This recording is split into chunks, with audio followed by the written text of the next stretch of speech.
আসসালামু আলাইকুম ওয়া রাহমাতুল্লাহি ওয়া বারাকাতুহু। আজকে আমি সূরা তাহরিমের তাফসীর করব। এটা কোরআনের ৬৬ নম্বর সূরা, মাদানীতে মদিনাতে নাযিল হয়েছে। সূরা তাফসীর সম্পর্কে আলোচনা করব। এই সূরাটা আসলে মূলত নাযিল হয়েছে রাসূল সাল্লাল্লাহু আলাইহি সাল্লামের পরিবারকে ঘিরে নাযিল হয়েছে। আমরা সরাসরি সূরা তাহরিমের আলোচনায় যাই, তাফসীরে যাই, তারপরে এর উপর সংক্ষিপ্ত তাফসীর লাস্টে বলব। এটা কি কারণে আল্লাহ নাযিল করলো, কেন নাযিল করলো, এর মধ্যে কি, কি বিধান দিল আল্লাহ তাআলা। সব সবচেয়ে ইম্পোর্টেন্ট একটা উপদেশ আল্লাহ তাআলা এখানে দিছে যে এই সূরার মধ্যে যে মুমিনদেরকে সম্বোধন করে আল্লাহ বলছেন যে তোমরা পরিবার-পরিজনকে নিয়ে জাহান্নামের আগুন থেকে বাঁচো। আমরা সরাসরি এখন এর তাফসীরে যাই। أعوذ بالله من الشيطان الرجيم بسم الله الرحمن الرحيم يا أيها النبي لم تحرم ما أحل الله لك تبتغي مرضات أزواجك والله غفور رحيم قد فرض الله لكم تحلة أيمانكم والله مولاكم وهو العليم الحكيم وإذ أسر النبي إلى بعض أزواجه حديثا فلما نبأت به وأظهره الله عليه عرف بعضه وأعرض عن بعض فلما نبأها به قالت من أنبأك هذا قال نبأني عليم خبير إن تتوبا إلى الله فقد صغت قلوبكما وإن تظاهر عليه فإن الله هو مولاه وجبريل وصالح المؤمنين والملائكة بعد ذلك ظهيرا عسى ربه إن طلقكن أن يبدله أزواجا خيرا منكن مسلمات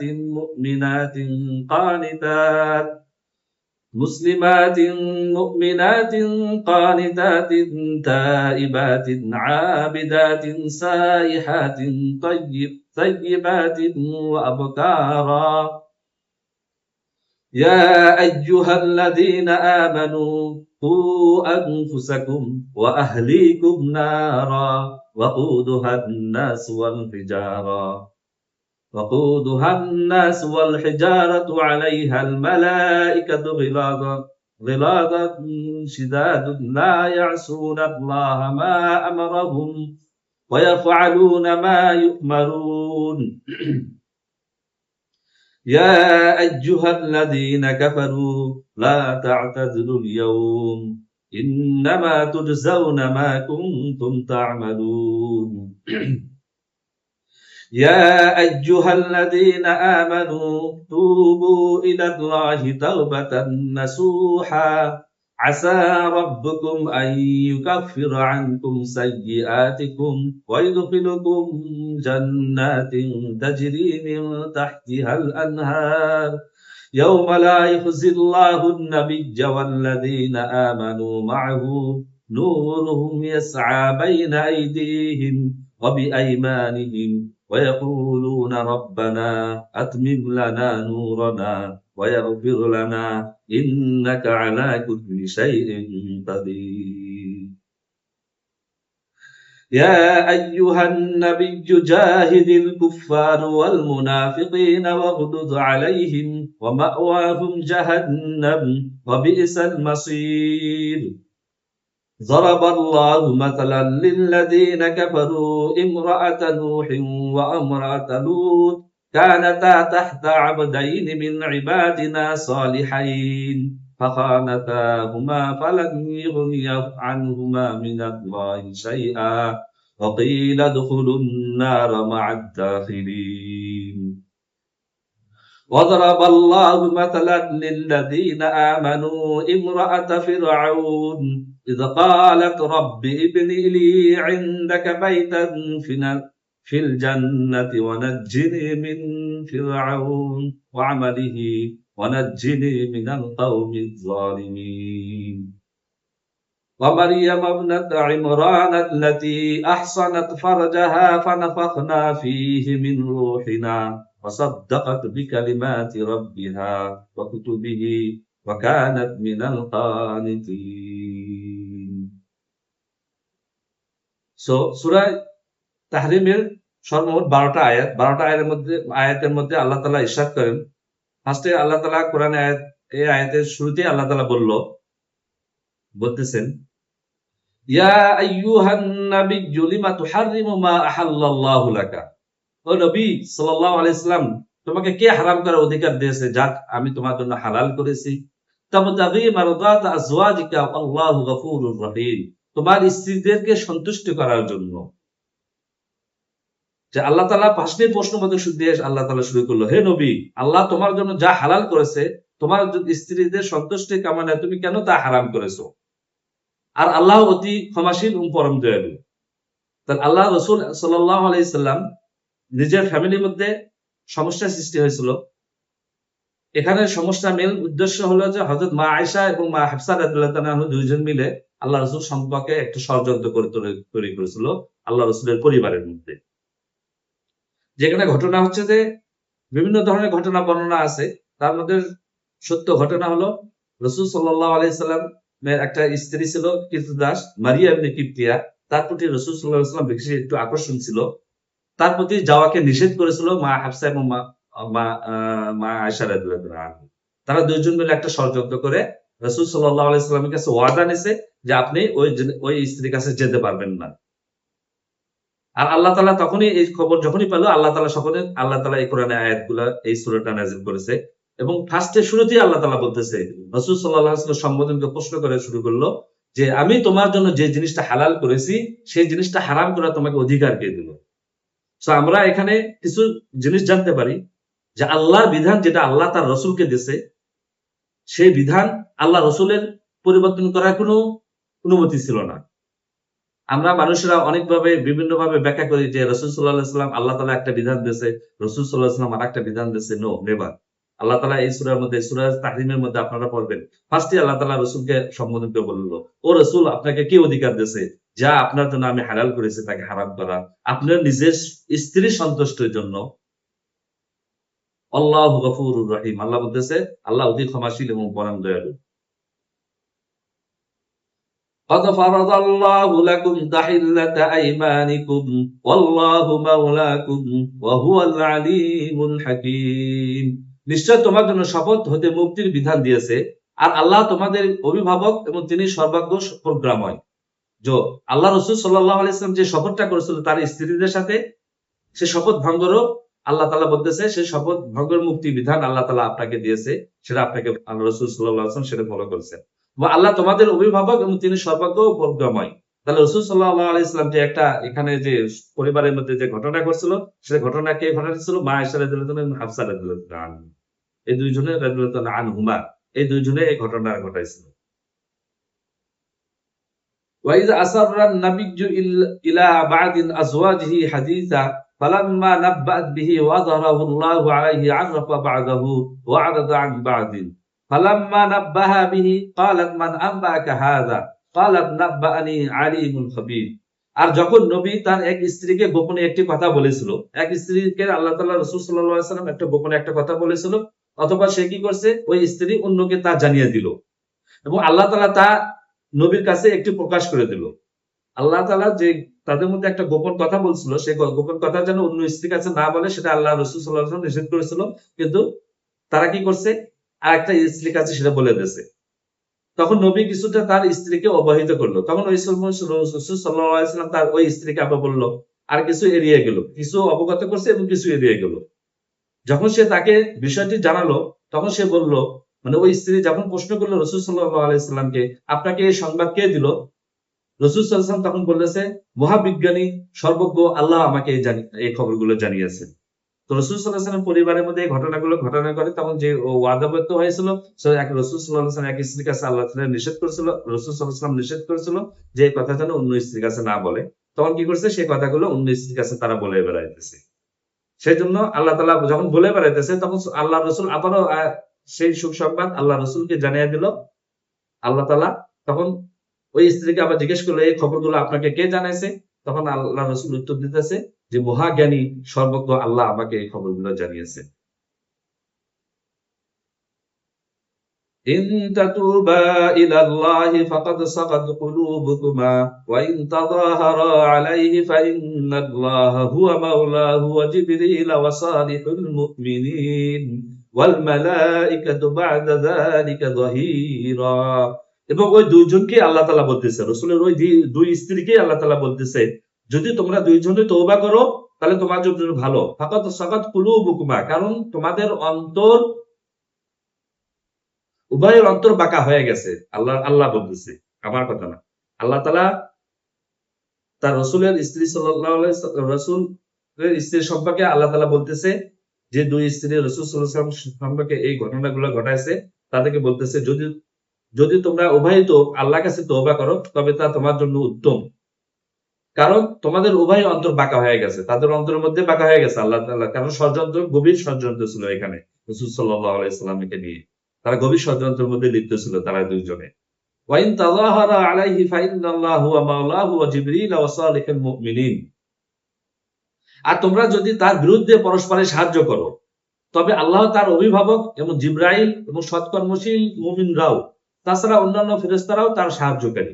তাহলে কি বললো এখানে আল্লাহ, এখানে কি বলতেছে যে রাসূল সাল্লাল্লাহু আলাইহি ওয়াসাল্লাম পরিবারের মধ্যে যখন এই ঘটনাগুলো ঘটেছে এবং তারা একে অপরকে সাহায্য করতেছিল, মানে হাফসা রাদিয়াল্লাহু আনহা এবং আয়েশা রাদিয়াল্লাহু আনহা, এই দুইজন একে অপরকে সাহায্য করছিল রাসূল সাল্লাল্লাহু আলাইহি ওয়াসাল্লামের বিরোধিতার জন্য। কিন্তু তারা সরাসরি বিরোধিতার মধ্যে লিপ্ত হয়েছে এবং রাসূল সাল্লাল্লাহু আলাইহি ওয়াসাল্লামের নামে যে বিরোধিতা করবে আল্লাহ তাআলা কাউকে কেয়ার করে না। এই জন্য এই আয়াতগুলো তাদের সম্বন্ধে, রাসূলের স্ত্রী সম্পর্কে এই আয়াতগুলো আল্লাহ তাআলা নাযিল করেছে। সূরা তাহরিম পুরোটাই নাযিল করেছে তাদের জন্য, এবং কিছু মুমিনদের জন্য এখানে কিছু বিধানও দিয়েছে, সেটাও এখানে কিছু আলোচনার বিষয় আছে, সে পরবর্তীতে আয়াতে ইনশাআল্লাহ আসতেছে।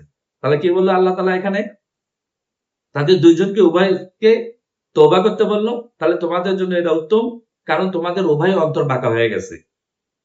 আর তোমরা যদি তার বিরুদ্ধে পরস্পরের সাহায্য করো, মানে তার বিরুদ্ধে, রাসূলের বিরুদ্ধে তারা যদি পরস্পরের সাহায্য করে, তখন আল্লাহ তাআলা বলতেছে তবে আল্লাহ তার অভিভাবক, আল্লাহ হচ্ছে তার অভিভাবক, এবং জিবরাইল এবং সৎকর্মশীল এবং মুমিনরাও, তাছাড়া অন্যান্য ফেরেশতাও তার সাহায্য করে, অন্যান্য ফেরেশতা এবং সৎকর্মশীল মুমিনরা তার সাহায্যকারী। তাহলে এই ঘটনা কেন ঘটলো? এবং রাসূল সাল্লাল্লাহু আলাইহি সাল্লাম তখন এই ঘটনাগুলো তাদেরকে ব্যাখ্যা করে শুনাইতেছে কোরআনের আয়াত থেকে। আল্লাহ তাআলা এগুলো কথা বলতেছে। আসা রাব্বুহু ইন তাল্লাকাকুন্না আন ইবদিলাহু আজওয়াজান খায়রান মিনকুন্না মুসলিমাতিন মুমিনাতিন কানিতাতিন তাইবাতিন আবিদাতিন সাইহাতিন সাইয়্যিবাতিন ওয়া আবকারা।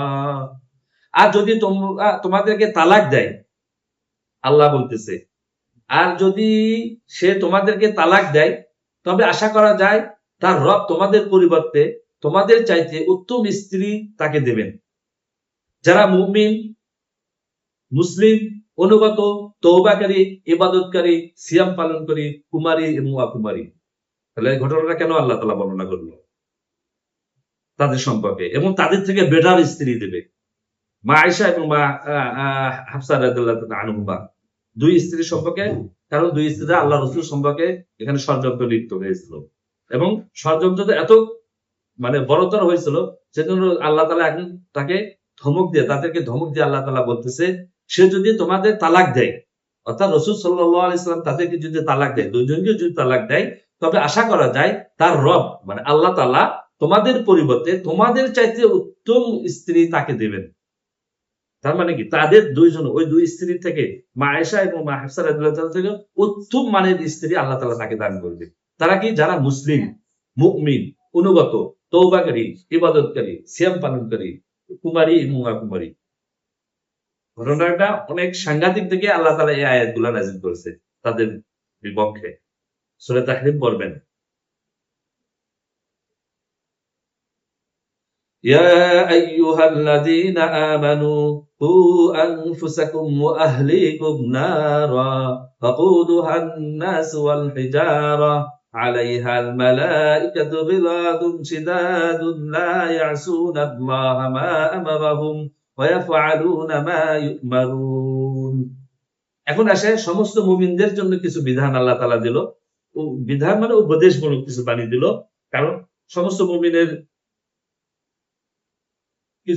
মুমিনদের ঘরের মধ্যে এগুলো সমস্যা হতে পারে। এই সমস্যা হলে আল্লাহ তাআলা যে নির্দেশনা দিল সেই নির্দেশনা আমাদের পালন করতে হবে।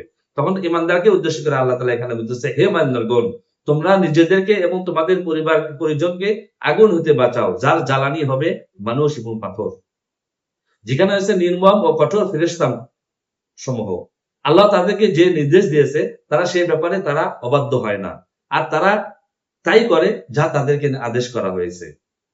সো এখন কিয়ামত সম্পর্কে এখানে কোরআন কিন্তু বিভিন্ন সময় বিভিন্ন ভাবে আল্লাহ আলোচনা করে। তো আমাদের এগুলো বুঝতে হবে। এখন কিয়ামত সম্পর্কে বর্ণনা করতেছে তাদের অবস্থা কি হবে।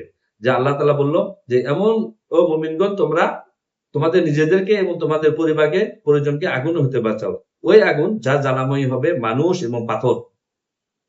সেখানে রয়েছে নির্মম ও কঠোর ফেরেশতাকুল।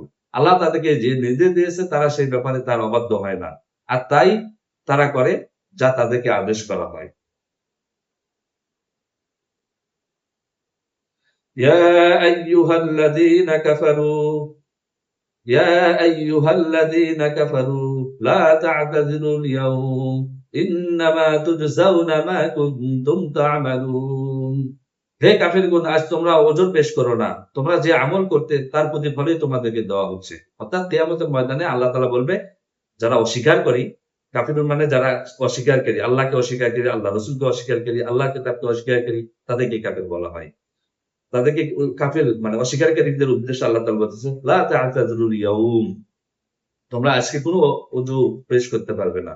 ইন্নামা তুজজাউনা মা কুনতুম তা'মালুন, তোমরা যে আমল করতে তার প্রতিফলনই তোমাদেরকে দেওয়া হচ্ছে। আজকে সেই প্রতিফলনই আল্লাহ তাআলা কিয়ামতের দিনে আমাদেরকে দেবে, আমরা যা করে থাকি। ইয়া আইয়ুহাল্লাযীনা আমানু তুবু ইলাল্লাহি তাওবাতান নাসুহা عسى ربكم أن يكفر عنكم سيئاتكم ويدخلكم جنات تجري من تحتها الأنهار يوم لا يخزي الله النبي والذين آمنوا معه نورهم يسعى بين أيديهم وبأيمانهم يقولون ربنا أتمم لنا نورنا واغفر لنا إنك على كل شيء قدير। হে বান্দাগণ, তোমরা আল্লাহর কাছে তওবা করো, খাঁটি তওবা।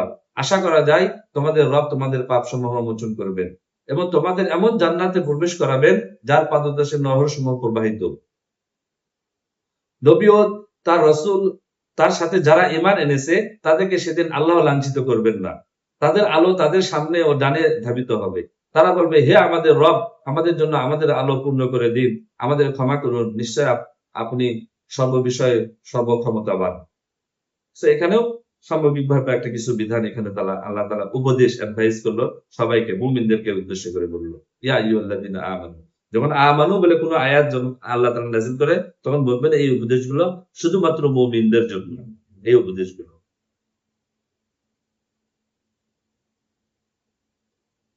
ইয়া আইয়ুহান নাবিয়্যু জাহিদুল কুফফার ওয়াল মুনাফিকিন।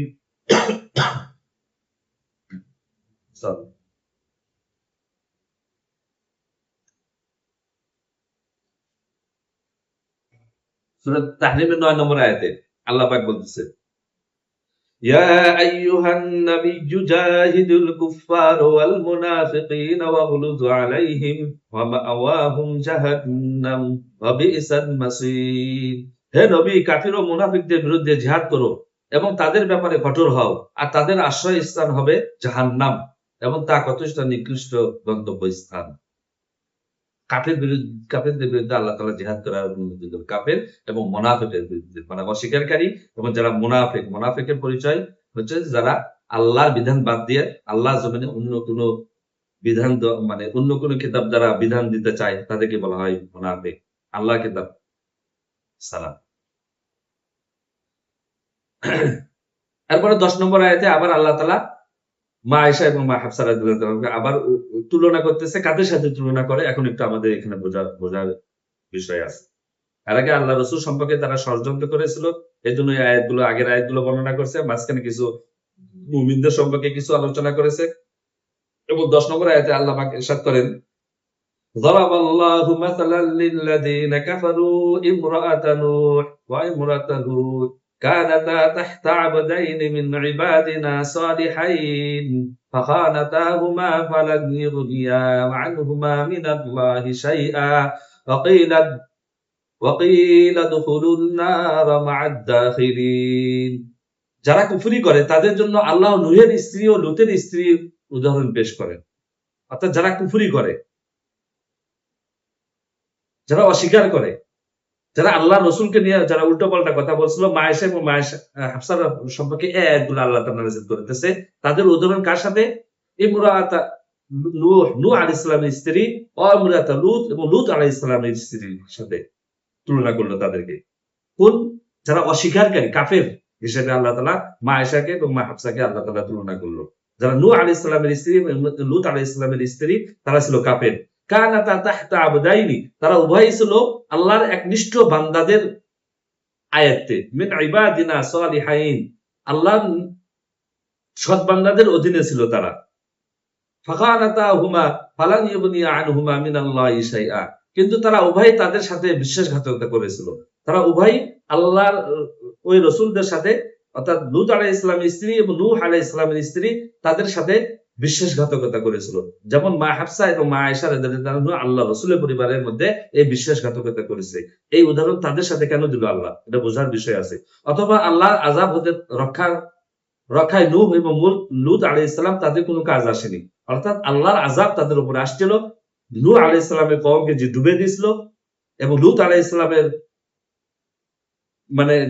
কওমের উপর আল্লাহ পাথর বর্ষণ করে যে তাদেরকে মৃত্যুদণ্ড দিয়েছে, তাদের মধ্যে তাদের স্ত্রীগুলো ছিল, কিন্তু লূত আলাইহিস সালাম, নূহ আলাইহিস সালাম কোনো কাজে আসেনি।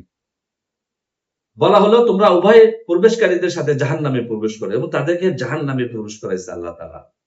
সো যারা কাফেরের সাথে তুলনা করলো, মায়েশা এবং হাফসাকে কার সাথে তুলনা করলো? এখানে কাফেরের সাথে। কোন কাফের? নূহ আলাইহিস সালামের স্ত্রী এবং লূত আলাইহিস সালামের স্ত্রীর সাথে তুলনা করলো। কারণ কি? তারা আল্লাহ রাসূলের সাথে ষড়যন্ত্র করেছিল। নূহ আলাইহিস সালাম এবং লূত আলাইহিস সালামের সাথেও তারা স্ত্রীগণ তার সাথে ষড়যন্ত্র করেছে। ঠিক হুবহু রাসূল সাল্লাল্লাহু আলাইহি ওয়াসাল্লামের এই দুই স্ত্রী আল্লাহ রাসূলের সাথে ষড়যন্ত্র লিপ্ত হয়েছিল। এর জন্য তাদের সাথে আল্লাহ তাআলা তুলনা করছে। এবং তাদেরকে কি বলা হলো? তাদের নবীর আন্ডারে থাকার পরও আল্লাহর আযাব থেকে তারা রেহাই পায়নি এবং তাদেরকে জাহান্নামে নিক্ষেপ করছে আল্লাহ তাআলা। এই জন্য এখান থেকে শিয়ারা কাফের, তাদেরকে হয়তো বা কাফের ফতোয়া মারে, কারণ আল্লাহ তাআলা এখানে কাফের সাথে তুলনা করছে। এখানে আমার তো বিষয় না, এটা শিয়াদের বিষয় না। আল্লাহ তাআলা কোরআন পড়লে তো এটাই ক্লিয়ার হয়, তাদেরকে তুলনা করলো কাফেরদের সাথে। সো তাদের সাথে কাফেরও বলার দরকার নাই, তাদের সাথে আলোচনা করার দরকার নেই। এই জন্য আল্লাহ রাসূল সাল্লাল্লাহু আলাইহি ওয়াসাল্লাম সাহাবীদেরকে নিয়ে আলোচনা সমালোচনা করা নিষেধ করছে। কিন্তু তারা যে ঘটনাগুলো ঘটাইছে পরবর্তী যুগে, এগুলো অপ্রশংসনীয়। এই জন্য কোরআনকে পড়ুন, কোরআন বুঝুন, কোরআন বুঝলে সব ক্লিয়ার হয়ে যাবে। অদরাবাল এবং 66 নম্বর সূরা 11 নম্বর আয়াতে আল্লাহ পাক ইরশাদ করেন, অদরাবাল্লাহু মাসালাল লিল্লাযীনা আমানু ইমরাতা ফিরআউন ইয ক্বালাত রাব্বি ইবনি লি ইনদাকা বাইতান ফিল জান্নাতি ওয়া নাজ্জিনি মিন ফিরআউন ওয়া আমালিহি ওয়া নাজ্জিনি মিনাল কওমিজ যালিমিন। অথবা তাদের উদাহরণ, যারা ঈমান এনেছে তাদের জন্য আল্লাহ ফিরআউনের স্ত্রীদের উদাহরণ পেশ করেন। যখন সে বলেছিল, হে আমার রব, আমাদের কাছে আমার জন্য জান্নাতে একটি বাড়ি নিন, আপনার কাছে, হে আমার রব, আপনার কাছে আমার জন্য জান্নাতে একটি বাড়ি নির্মাণ করুন, আর আমাকে ফিরআউন ও তার কর্ম হতে নাজাত দিন, আর আমাকে নাজাত দিন জালিম সম্প্রদায় হতে। অর্থাৎ ফিরআউনের স্ত্রী, তিনি ঈমানদার ছিলেন এবং আল্লাহর কাছে এই দোয়া করেছিলেন যে জান্নাতে একটি বাড়ি নির্মাণ করুন আমার জন্য, এবং আমাকে ফিরআউন ও তার কর্ম হতে নাজাত দিন, আর আমাকে জান্নাতে নাজাত দিন জালিম সম্প্রদায় হতে। এই দোয়া আল্লাহ তাআলা আল্লাহর কাছে করছিল ফিরআউনের স্ত্রী, এবং সে বিশ্বাসী ছিল, এই জন্য সে জান্নাত যাবে ফিরআউনের স্ত্রী। কিন্তু লূত আলাইহিস সালামের স্ত্রী এবং নূহ আলাইহিস সালামের স্ত্রী জান্নাতে যাবে না, তারা জাহান্নামে নিক্ষিপ্ত হচ্ছে। আল্লাহ তাআলা বলছে এর আগের আয়াতে, ومريم ابنة عمران التي أحصنت فرجها فنفخنا فيه من روحنا وصدقت بكلمات ربها وكتبه وكانت من القانتين। আল্লাহ আরো উদাহরণ পেশ করেন যারা ঈমান আনে, ঈমানদারদের ব্যাপারে। ইমরানের কন্যা মারিয়ম যে নিজের সতীত্ব রক্ষা করেছিল, ফলে আমি তাকে আমার রূহ থেকে ফুঁক দিয়েছিলাম। অর্থাৎ মারিয়াম আলাইহিস সালামের যে আল্লাহ তাআলা রূহ ফুৎকার করে দিয়েছিলেন এবং সেখান থেকে ঈসা আলাইহিস সালামকে যেখান থেকে মারিয়াম আলাইহিস সালামের থেকে আসছে সেই ঘটনা অন্য সূরাতে আছে। এখানে সেই কথা বলা হচ্ছে আল্লাহ কি করছেন? ফুৎকার করে দিয়েছিল। আর সে তার রবের বাণীসমূহ তার কিতাবসমূহ সত্য স্বীকার করেছিল। অর্থাৎ ঈসা আলাইহিস সালাম আল্লাহর বাণী পেয়েছিলেন এবং কিতাবসমূহকে সত্য স্বীকার করেছিলেন এবং সে ছিল অনুগতদের অন্তর্ভুক্ত। এবং সে অর্থাৎ মারিয়াম আলাইহিস সালাম আল্লাহর বাণী এবং কিতাবসমূহ সত্য স্বীকার করেছিল এবং সে ছিল অনুগতদের অন্তর্ভুক্ত। এর জন্য আল্লাহ তাআলা তাকে জান্নাত নসিব করবে এবং সে মুমিন ব্যক্তিদের অন্তর্ভুক্ত ছিল। এই জন্য তাহলে আগের আয়াতে আল্লাহ কি বললো? কাফিরদের সাথে তুলনা করছে। কাকে? মা হাফসা এবং মা আয়েশা রাদিয়াল্লাহু আনহুমাকে। কেন? কারণ তারা রাসূল সাল্লাল্লাহু আলাইহি সাল্লামের পরিবারের মধ্যে তারা ষড়যন্ত্র সৃষ্টি করছিল। এই জন্য এখানে আলোচনার মূল উদ্দেশ্য যে অনেকেই বলে যে শিয়ারা মা আয়েশাকে কাফির বলে। সেটা শিয়ারা তো বলেনি। এখানে শিয়া কোনো সম্প্রদায় বলেনি। এটা আল্লাহ তাআলা ঘটনা উল্লেখ করছে। কোরআন পড়লে আপনার এই ধারণায় আসবে। এবং তারা জান্নাত, আল্লাহ কাকে জান্নাত দেবে, কাকে জাহান্নাম দেবে সেটা একমাত্র আল্লাহর মর্জি। আল্লাহ উদাহরণ দিয়েছে, এক্সাম্পল হিসেবে দিয়েছে। কারণ তারা আল্লাহ রসুলের সাথে ষড়যন্ত্র করছে। এবং আল্লাহ তাআলা এটাও ডিক্লেয়ার দিয়েছে, যদি রাসূল সাল্লাল্লাহু আলাইহি ওয়াসাল্লাম চায় তাহলে কি করবে? তোমাদের থেকে উত্তম চরিত্রের নারী তাকে দিয়ে তাদেরকে ডিভোর্স দিয়া আরো উন্নত মানের মুসলিম মুমিন তারা আল্লাহ তাআলা তাদের বউকে চেঞ্জ করে দেওয়ার মানে তাদের স্ত্রীকে চেঞ্জ করবে, রাসূল সাল্লাল্লাহু আলাইহি ওয়াসাল্লামের স্ত্রীকে চেঞ্জ করার আল্লাহ পারমিশনও দিয়েছে। কিন্তু রাসূল সাল্লাল্লাহু আলাইহি ওয়াসাল্লাম এটা করেননি। কেন? কারণ ওই সময় রাসূল সাল্লাল্লাহু আলাইহি ওয়াসাল্লামের সুপার পাওয়ার ছিল কে? হযরত আবু বকর, হযরত ওমর রাদিয়াল্লাহু আনহু। তাদের দুইজনের কন্যা ছিল তারা। এজন্য রাসূল সাল্লাল্লাহু আলাইহি ওয়াসাল্লাম এই ঘটনাটা করেননি। আল্লাহর অর্ডার আসছে কিন্তু আল্লাহ রাসূল সাল্লাল্লাহু আলাইহি ওয়াসাল্লাম এটা করেননি। কারণ তিনি অনেক রহমানুর রহিম ছিলেন। তিনি দয়ালু, অতি দয়ালু নবী ছিলেন। এইজন্য তিনি এই কাজটা করেননি। যদি এই কাজটা করত তাহলে রাসূল সাল্লাল্লাহু আলাইহি ওয়াসাল্লাম এই উম্মতে এই গর্তের মধ্যে যেত না। তাদের হিস্টরি দেখলে দেখা যায় হাফসা রাদিয়াল্লাহু তাআলা হয়তো বা ভালো হয়ে গেছিল, তার হিস্টরি বেশি পাওয়া যায় না। কিন্তু মা আয়েশা রাদিয়াল্লাহু আনহু কি করছে? অনেক ঘটনা ঘটাইছে যেটা রাসূল সাল্লাল্লাহু আলাইহি ওয়াসাল্লামের মৃত্যুর পরে যে ঘটনাগুলো ঘটাইছে সেই ঘটনাগুলো অতি কষ্টদায়ক। যে রাসূল সাল্লাল্লাহু আলাইহি ওয়াসাল্লামের পরিবারকে, আহলুল কুরাকে মানে বিরুদ্ধে তারা যুদ্ধ করছে। ইসলামের প্রথম ফিতনার প্রথম যুদ্ধ পরে দেখবেন হযরত ওসমান রাদিয়াল্লাহু আনহুর মৃত্যুর পরে যখন খেলাফত নিয়ে সমস্যা হলো, হযরত আলী রাদিয়াল্লাহু আনহু, মুআবিয়া রাদিয়াল্লাহু আনহুর মধ্যে মাঝখানে যখন সমস্যা হলো, তখন হযরত মা আয়েশা রাদিয়াল্লাহু আনহু উটের যুদ্ধের জন্য হযরত আলী রাদিয়াল্লাহু আনহুর সাথে যুদ্ধ করছে এবং সেখানে শত শত সাহাবী মারা গেছে। কোরআনের হাফেজ মারা গেছে। সো মা আয়েশা রাদিয়াল্লাহু আনহাকে আপনি প্রশংসা করে যদি ফেরেশতাও বানান, এতে আল্লাহর কোনো যায় আসে না। তাকে যদি তাদের যদি কাফের সাথে তুলনা করেন, আল্লাহর এখানে কোনো যায় আসে না। কারণ আল্লাহ তাআলা কোনো সাহাবীদের, কোনো রাসূলের স্ত্রীদেরকে উপর ঈমানই আনতে বলেনি। এজন্য বলি কোরআন পড়ুন, কোরআন কি বলে? ঈমান কার উপর আনতে বলছে সেই জিনিসটাই আমাদের দেখতে হবে। ঈমান যে জিনিসের উপর আল্লাহ আনতে বলছে সেই জিনিসের উপরে আমাদের ঈমান আনতে হবে। এর বাইরে যদি আপনারা ঈমান আনেন, আল্লাহ বলছে ফাকাদ দাল্লা দালালান বাঈদা। সো মা আয়েশাকে কে কাফির বললো, কে কি বললো সেটা বিষয় না। আল্লাহ তাআলা কোরআনে কি বলছে সেটা পড়ুন। আল্লাহ তাআলা যেটা বলছে সেটা হচ্ছে সত্য। কারণ কোরআনে আসছে এটা। এবং মা আয়েশা তো যুদ্ধ করছে, এটা তো সত্য কথা। হযরত আলী রাদিয়াল্লাহু আনহুর বিরুদ্ধে কেন যুদ্ধ করলো? সে নেতৃত্ব দিয়েছে, উটের যুদ্ধে সে নেতৃত্ব দিয়েছে এবং শত শত সাহাবা সেখানে মারা গেছে। সো এটা নিয়ে আমরা বেশি আলোচনা করা ঠিক না। এজন্য রাসূল সাল্লাল্লাহু আলাইহি ওয়াসাল্লাম বলে গেছেন যে সাহাবীদেরকে নিয়ে আলোচনা করা ঠিক না, সমালোচনা করা ঠিক না। কোনো কিছুর দরকার নাই। আল্লাহর উপর ঈমান আনতে হবে, আল্লাহর রাসূলের উপর ঈমান আনতে হবে। কারণ আল্লাহ তাআলা এই ব্যাপারে কোরআনে সূরা নিসাতে আল্লাহ তাআলা বলছে স্পষ্ট ভাষায় কার উপর ঈমান আনতে হবে। আমার কথা হচ্ছে কার উপর ঈমান আনতে হবে। তার উপর যদি কেউ ঈমান আনে তাহলে আপনি তাদেরকে কাফের বা মুনাফিক যদি ফতোয়া মারেন, আপনাদের অথরিটি কি? আল্লাহ কার উপর ঈমান আনতে বলছে সূরা নিসার মধ্যে দেখেন। আল্লাহ পাক ইরশাদ করেন ১৩৬ নম্বর সূরা, ইয়া আইয়ুহাল্লাযীনা আমানু আমিনু বিল্লাহি ওয়া রাসূলিহি وكتاب الذين نزل على رسوله وكتاب الذين أنزل من قبل ومن يكفر بالله وملائكته وكتبه ورسله واليوم الآخر فقد ضل ضلالا بعيدا আল্লাহ কি বললো এখানে? কার উপর ঈমান আনতে বললো? একমাত্র ঈমান আনতে হবে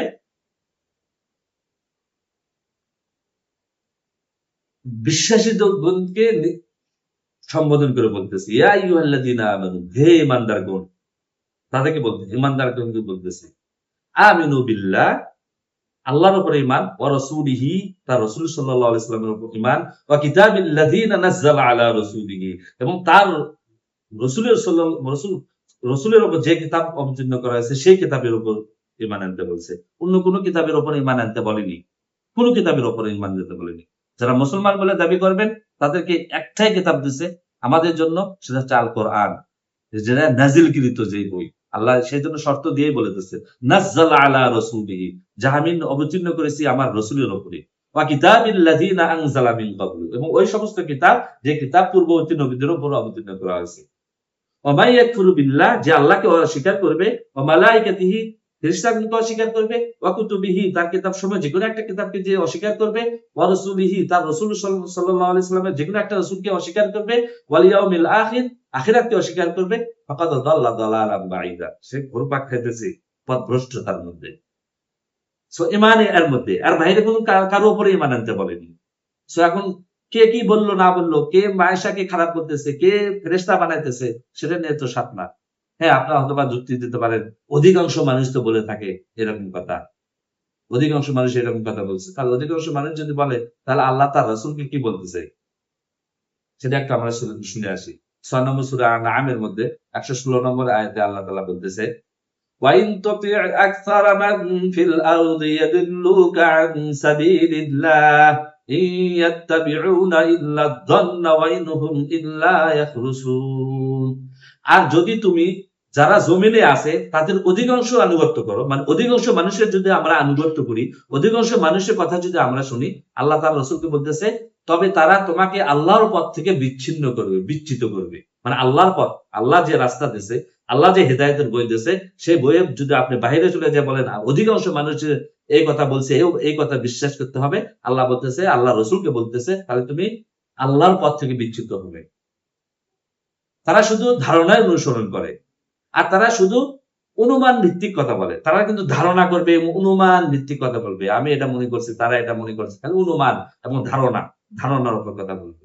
আল্লাহ তাআলা এটাও নিষেধ করছে। অধিকাংশ মানুষ দলিল না, আল্লাহ দ্বীনের দলিল একমাত্র কোরআন। কোরআন ছাড়া কোনো বই বিধান মানা যাবে না। এজন্য আল্লাহ পাক কোরআন সূরা আনামের মধ্যে অনেক জায়গায় বলছে, অমাল না সূরা আনাম না সূরা 5 নম্বর সূরাতে মেবি আল্লাহ তাআলা বলছে, সরি সূরার নাম মনে নাই।